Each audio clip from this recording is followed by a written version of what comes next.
सिन्दूरारुणविग्रहां त्रिनयनां माणिक्यमौलस्फुरा तारानायकशेखरास्मतिमुखी मापीनवक्षोरुहाम् पाणिभ्यामणिपूर्णरत्नचषकं रक्तोत्पला बिभ्रति सौम्यां रत्नघटस्थरक्तचरणां ध्यायेत् परामम्बिका ध्यायेत् परामम्बिका ध्यायेत् परामम्बिका।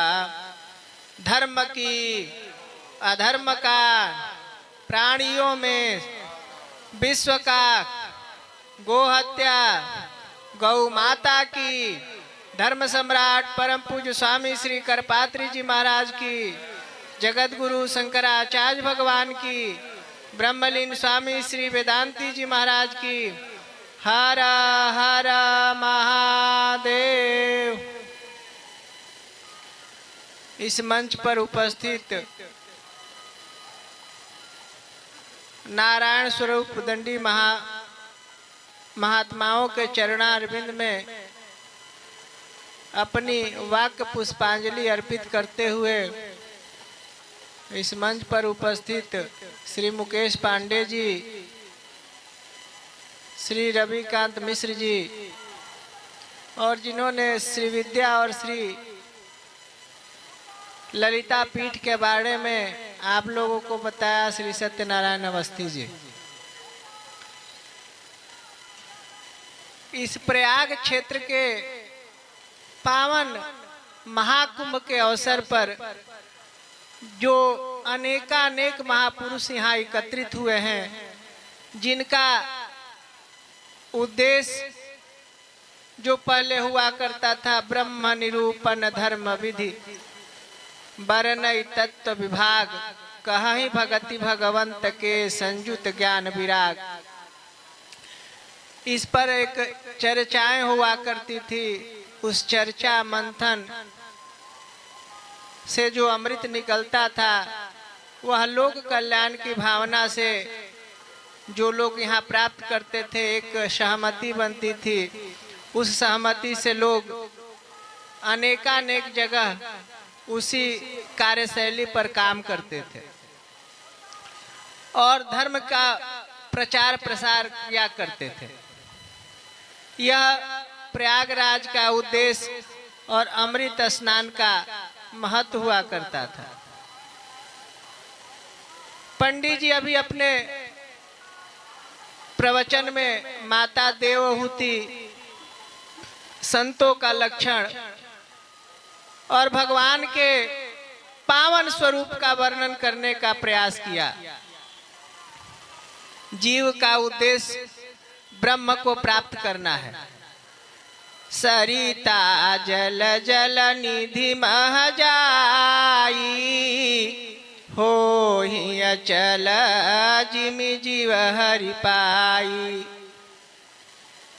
जैसे कोई भी जल हिमालय से निकलता है, कभी टिहरी पर रोक दिया जाता है, कभी बड़े बड़े बांध बना के एक नहर निकाली जाती है, परंतु एक स्रोत अनवरत निर्बाध गति से सागर में जाके हर क्षण, हर पल, हर घड़ी मिलता रहता है।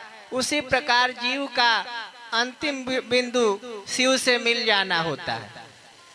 जब तक जीव शिव से एकीकरण नहीं करता है, जीव शिव के समीप नहीं चल जाता है, जीव शिव के में अपने आप को विलीन नहीं कर देता है, तब तक हो ही अचल जिमि जीव हरि पाई, तब तक वह अस्थिर रहता है, अपरिपक्व होता है।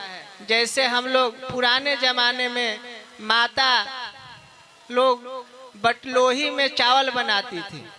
पहले पानी में उबाल आता था, उसमें जब चावल डाला जाता था तो चावल भी ऊपर नीचे तब तक होता था जब तक उसमें परिपक्वता नहीं हो जाती थी, और जब चावल पक जाता था तो फिर वह ऊपर नीचे होना बंद हो जाता था। इसी प्रकार जब सिद्ध महापुरुष परम लक्ष्य परम तत्व को प्राप्त करते हैं तो उनमें स्थिरता आ जाती है और भगवत तत्व के समीप पहुंच जाते हैं, भगवत तत्व ही हो जाते हैं। जानत तुम ही हो जाई तुम्हारी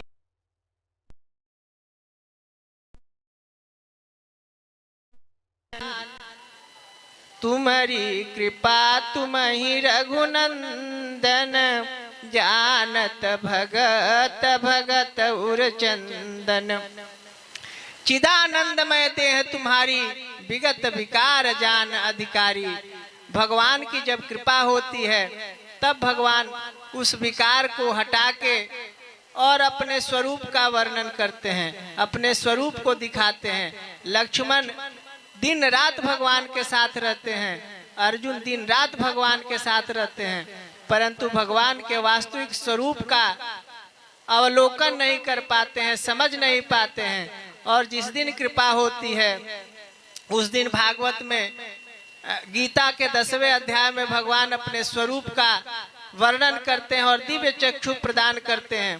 क्योंकि आया है उद्दत भानु सहस्र कांति सदृशा, भगवती का जो स्वरूप है, भगवान का स्वरूप है, करोड़ों सूर्य के समान चमकने वाला है। एक सूर्य पर आंख टिकाना ज्येष्ठ के महीने में कितना कठिन होता है, उसी प्रकार भगवान के स्वरूप को समझना है। और उस स्वरूप को तभी समझ सकते हैं जब भगवान कृपा करते हैं। और भगवान कृपा करते हैं कब? मन क्रम वचन छाड़ी चतुराई, भजत कृपा करी हैं रघुराई।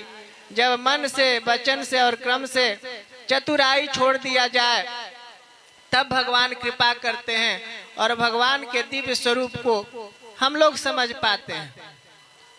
इसको समझने के लिए तीर्थों का अवलंब लेता है, कोई कथा सत्संग पढ़ता है, कोई जप पुरस्चरण करता है, कोई सन्यास आदि के विधाओं को प्राप्त करता है और प्राप्त करके अनवरत सबका एक लक्ष्य होता है। सब कर मत खगनायक एहा, करिय राम पद पंकज नेहा। उस भगवान के चरणारविंद में भक्ति भाव से अगर प्रयास करता है तो उनके चरणारविंद में उनकी मति और गति लग जाए और जीव और शिव के बीच में रहता है तो जीवत्व भाव को समाप्त करके ईश्वरत्व भाव में अपने आप को प्रस्तुत करे। और वेदांत के दृष्टि से देखा जाए तो मैं ही ब्रह्म हूँ, यह भावना आ जाती है, तब उस जीव का कल्याण होता है। बाकी जीव भटकता रहता है, घूमता रहता है और उसका कोई औचित्य और अवलंब नहीं होता है। इसके लिए भगवान की दिव्य लीलाओं का श्रवण मनन और करते करते करते करते सब बुरी भावना समाप्त होती है और जीव शिव के नजदीक चला जाता है। यह हमारे पुराणों ने बताया है, यही हमारे स्मृतियों ने निर्देश दिया है, यही हमारे महापुरुषों का वाक्य है। और महापुरुष जो भी बोलते हैं, यद्यपि ब्रह्म अनादि अनंता अनुभव गम्य भजै जय संता। जो संत होते हैं अनुभव गम्य होते हैं, जिनको उस मार्ग का अनुभव होता है कि भगवान की प्राप्ति कैसे होती है। ऐसे संत बहुत जन्मों के बाद दृश्य होते हैं, इस धराधाम पर आते हैं। ऐसे स्वामी करपात्री जी महाराज हुआ करते थे। हमने महापुरुषों से सुना है कि जब स्वामी करपात्री जी महाराज को बहुत दिन हो जाते थे तो वो अयोध्या चले जाते थे। हर समय जब भी उधर से गाड़ी निकलती अयोध्या जाते थे। लोगों ने पूछा कि महाराज आप अयोध्या क्यों जाते हैं, बार बार चले जाते हैं? तो कहे कि मैं यहाँ करोड़ियों का दर्शन करने आते हैं। तो लोगों ने पूछा कि महाराज आप और करोड़ियों के दर्शन? तो कहे कि जी यहाँ करोड़ों करोड़ों नाम जापक लोग यहाँ घूम रहे हैं, इनके दर्शन से पुण्य होता है।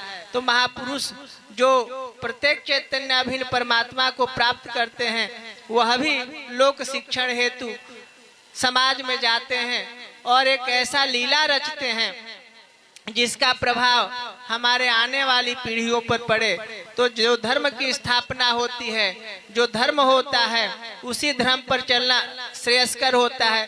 बाद बाकी तारामंडल, वायुमंडल और क्या क्या बात इस मेले में घूम रही है, लोग बता भी रहा है, परंतु यथार्थ से और उसका कोई तालमेल नहीं है। कोई पूरब चलेगा, यथार्थ पूरब है तो वो पश्चिम जा रहे हैं। जितने आगे बढ़ेंगे उतनी दूरियां बनती जाएंगी। एकमात्र सिद्धांत स्वामी करपात्री जी महाराज का था। जैसे भगवान राम ने धर्म की स्थापना की, आदि शंकराचार्य ने धर्म की स्थापना की, वैसे धर्म सम्राट ने धर्म की स्थापना की। और उनके बताए रास्ते पर चलना ही भगवत प्राप्ति का एक मूल मंत्र है। और उस मूल मंत्र से विलग होके कोई भी व्यक्ति अपना उत्थान, समाज का उत्थान और धर्म का उत्थान नहीं कर सकता है। इसलिए हम सबको चाहिए कि शास्त्र अनुकूल होके जो व्यवस्था हमको मिली है, एक पंथ है छोड़ जगत को अपने में रम जाना और खुद को सफल बनाना। एक व्यक्ति है कि सब जगत को छोड़ दे, किसी से कोई मतलब नहीं है। सब भरोस तज जे भज राम ही, संतत सुनहि राम गुण गावहि, सो भव तरियहि संशय नाही, राम प्रताप प्रगट कलि माही। सब भरोस तज दे, किसी का भरोसा न रहे और ईश्वर अधीन होके ईश्वर के चरणारविंद में आके वह पड़ जाए। बारिश हो रहा है तो भींगता रहे, ठंडा हो रहा है तो सहता रहे, भूख लगे तो अपने आप जो मिल जाए वो करे। ईश्वर के भरोसे रह के जो करता है, सब भरोस तज जे भज राम ही, तब भगवान करे सदा तिनके रखवारी, तिम बालक राखई महतारी। उसको भगवान उसी प्रकार रक्षा करते हैं जैसे एक बालक को उसकी माता हमेशा ख्याल रखते, एक अबोध बालक की जैसे रक्षा। हम बहुत पहले, आज हम नृत्य गोपाल दास जी महाराज का दिव्य दर्शन करने का सौभाग्य मिला। जब हम बचपन में थे, हम उनका दर्शन करने बलिया में भैया जी के घर गए। वहाँ संजोग से महाराज जी के पास हजारों हजार लोग आते थे, परंतु उस समय वो हमको एकांत में मिले, चरण सेवा करने का अवसर मिला। तो महाराज जी ने अचानक कहा, करऊ सदा तिनके रखवारी, कहे कि इसको पूरा करो। हमने कहा जिम बालक राखई महतारी। फिर कहा कि करऊ सदा तिनके रखवारी, जिम बालक राखई महतारी। फिर कहा कि करऊ सदा तिनके रखवारी, जिम बालक राखई महतारी। मैंने जैसे माता उस बालक की रक्षा करती है, उसी प्रकार भगवान आपकी और हमारी रक्षा करते हैं। तो सब भरोस तज जे भजराज वहीं, उस सब भरोसा छोड़ के जो ईश्वर पर, भगवान पर आश्रित रहता है, उसका भगवान कल्याण करते हैं। और दूसरे प्रकार के संत क्या होते हैं, जा साधु जस भरमारथी, जस बहुरहवा ऊंट, और 7-5 को लाद के ले जाए बैकुंठ। एक प्रकार के साधु होते हैं। स्वामी वेदांती जी महाराज भी कहते थे, प्रायेण देव मुनया स्वविमुक्ति कामा, मौनम चरंति विजने न परार्थ निष्ठा, नैतान विहायक प्रणन विमुमुक्ष एको, नान्यत्वदस्ति शरणम भ्रमतो न पश्ये। उसी का रूपांतरण हमारे ठेठ में कहा गया कि साधु जस परमारथी, जस बहुरहवा ऊंट, 7-5 को लाद के ले जाए वैकुंठ। कुछ प्रकार के साधु होते हैं कि कंदमूल फलासी, अरण्यवासी, नित्या ध्यान धारणा समाधि से प्रत्येक चैतन्य अभिन्न परमात्मा को अंगीकार करके प्राप्त करके और समाज में आते हैं। और समाज में वो हर स्वामी करपात्री जी महाराज के जीवन चरित्र को देखिए तो परमार्थ के परमा उत्कृष्ट अवस्था को प्राप्त करने के तुरियगा के स्थिति के बाद भी आते हैं और समाज में उन पर लाठियां बरसाई जाती है, जेल की यातनाएं सहने को मिलती है, फिर भी शास्त्रों का अनुगमन अनुशीलन करके जो मर्यादा की स्थापना करते हैं, यही संत का लक्षण होता है, यही संत का स्वभाव होता है, यही संत होता है। जैसा स्वामी करपात्री जी महाराज ने किया कि अपने तो मुक्त हुए और साथ साथ उनके कितने बड़े बड़े भक्त पशुपति बाबा आदि सिद्ध महापुरुष हुए कि जिनके भ्रिकुटी विलास सृष्टि लय हुई, जिनमें लय और प्रलय की क्षमता होती है। ऐसे ऐसे महापुरुष उनके अनुगमन में खड़े हो गए। ऐसे ऐसे महापुरुषों का एक समूह स्वामी जी के साथ था और सनातन धर्म पर जो उन्होंने उपकार किया, सनातन धर्म को की रक्षा करने के लिए जो प्रयत्न किया, वही शास्त्रानुकूल है और वही धर्म है। यही जीव का लक्ष्य होना चाहिए। बच्चा तो बहन और आदि से भी लोग प्रस्तुत कर सकते हैं, पैदा कर सकते हैं, परंतु वह लीगली नहीं है, वह अनलीगल है। उसी प्रकार भगवत प्राप्त करने का एक ही उपाय होता है, धर्मा अनुकूल आचरण करके ईश्वर के चरणारविंद तक पहुंचा जाए। यही सनातन धर्म बोल बोल के चिल्ला रहा है, यही हमारी श्रुतियां कहती है, यही स्मृतियों का संदेश है, यही उपनिषदों में लिखा है, यह महापुरुषों का वाक्य है। इन सबका समन्वय, सबका तथ्यात्मक संदेह एक है कि धर्मानुकूल आचरण करके ईश्वर को प्राप्त किया जाए और ईश्वर को प्राप्त करके ही इस भव सागर से मुक्ति हो सकती है। स्वामी वेदांती जी महाराज एक कथा कहते थे जो हम आप लोगों के समक्ष रखना चाहते हैं। वो कहते थे कि पांचों पति द्वारा जब जुए में द्रौपदी महारानी हार गए थे महाराज युधिष्ठिर, तब उस समय दुर्शासन उसको खींच के ले आया और खींच के ले आने के बाद सभा में उनको नग्न करने का प्रयास किया, तो वो सभा में आए और बैठ गए। सभा में आए और मैंने बुरी बुरी बातें उनको कही गई, चुपचाप सुनती रही, परंतु धर्म के अनुकूल आचरण करने पर भगवान उनके रक्षा हेतु प्रकट होते हैं। जब 10,000 हाथियों का बल वाला दुशासन उनका साड़ी खींचने चाहा तो बिचारी अवस्था में वो कैसे उसको रोक सकती थी। तब उन्होंने हाथ उठाया और एक श्लोक पढ़ा, पूरा तो हमको नहीं याद है, परंतु काले न चास्मि न पिता न पुत्रो न च सहाया सुहृदो न मित्रो, माने कोई उनका सहायक नहीं बन के प्रकट हुआ।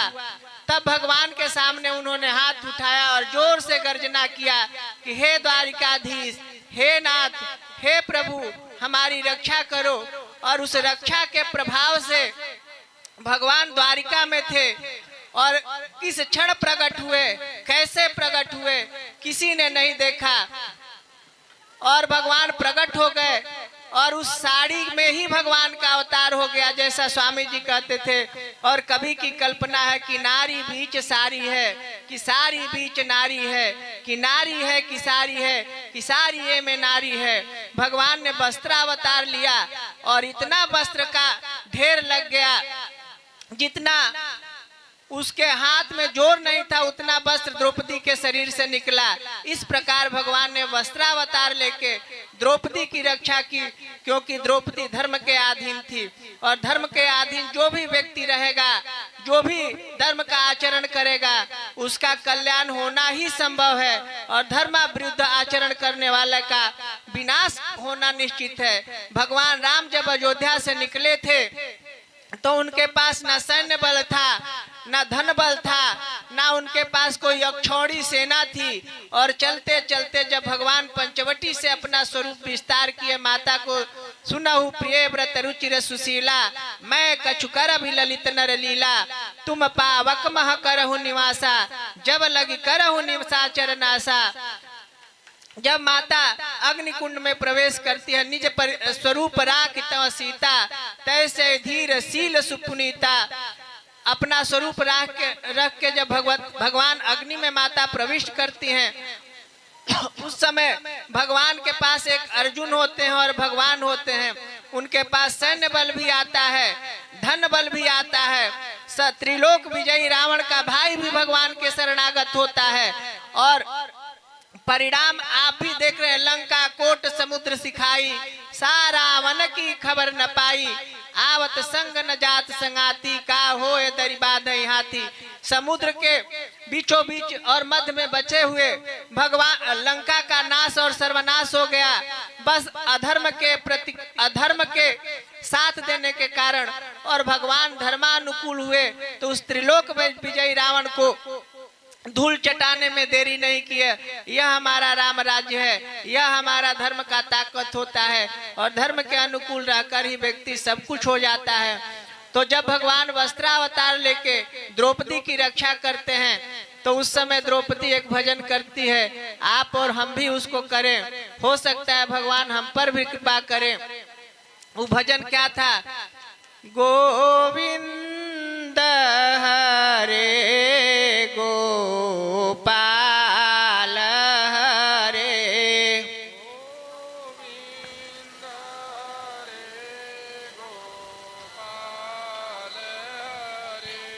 गोविंद हरे गोपाल हरे,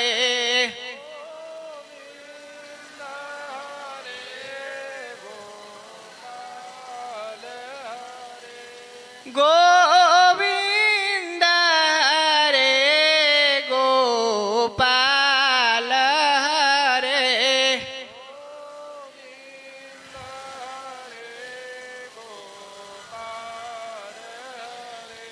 जय जय प्रभु दीन दयाल हरे,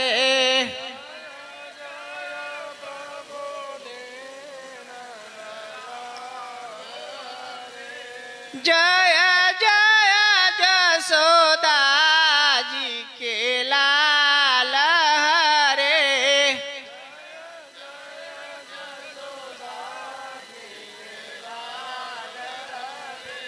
जय जय जसोदा जी के लाल हरे,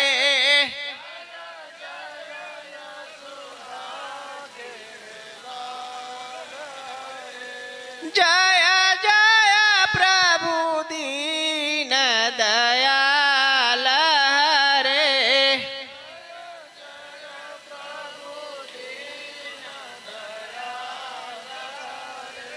जय जय प्रभु दीन दयाल हरे। कुछ सूचना भी आप लोगों को सोशल मीडिया, फेसबुक और जो लोग हमारी वाणी को सुन रहे हैं उनसे आग्रह पूर्वक निवेदन करना चाहते हैं कि जो भी व्यक्ति इस कुंभ के मेले में आए हैं, कहीं व्यवस्था उनके अनुकूल नहीं हो पा रही है, चाहे कोई व्यवस्था उनके पास न हो, पंडाल में आ सकते हैं। जो भी व्यवस्था उपलब्ध होगी उनको उनकी सेवा के लिए प्रयास किया जाएगा। जो व्यक्ति दूर हो, आर्थिक कारणों से अगर कुंभ मेला में नहीं पहुंच पा रहे हो तो उनसे अनुरोध है कि वो आए। गाड़ी के रिजर्वेशन और बस का किराया जो हो सकता है वो हम दे सकते हैं, और जो भी उनकी व्यवस्था हो करने का प्रयास करेंगे। यहाँ से उनको घर से निकलने से घर तक पहुँचने का पूरा प्रबंध हम करेंगे। स्लीपर और बस का किराया हमने कहा है वो हम निश्चित करने का प्रयास करेंगे। साथ ही आप लोगों से अनुरोध है कि मेले में भीड़ बढ़ गई है, इस कैंप में बैठे लोग चाहे जो भी हैं उनको सतर्कता के साथ मेले में रहने की आवश्यकता है, क्योंकि मानस में लिखा गया है देव धनुज की नर नर श्रेणी मज्ज सादर सकल त्रिभुवन। इसके अलावे भी कुछ बिंदु होगा। एक श्री विद्या का सत्र रखा जाएगा। श्री विद्या के विषय में हम लोग चर्चा करेंगे। इनमें अन्य जो श्री विद्या को जानने वाले भगवान शंकर के अलावा कोई नहीं है, परंतु भगवती जिस पर कुछ कृपा की है उन लोगों को भी हम लोग इस चर्चा में शामिल करेंगे।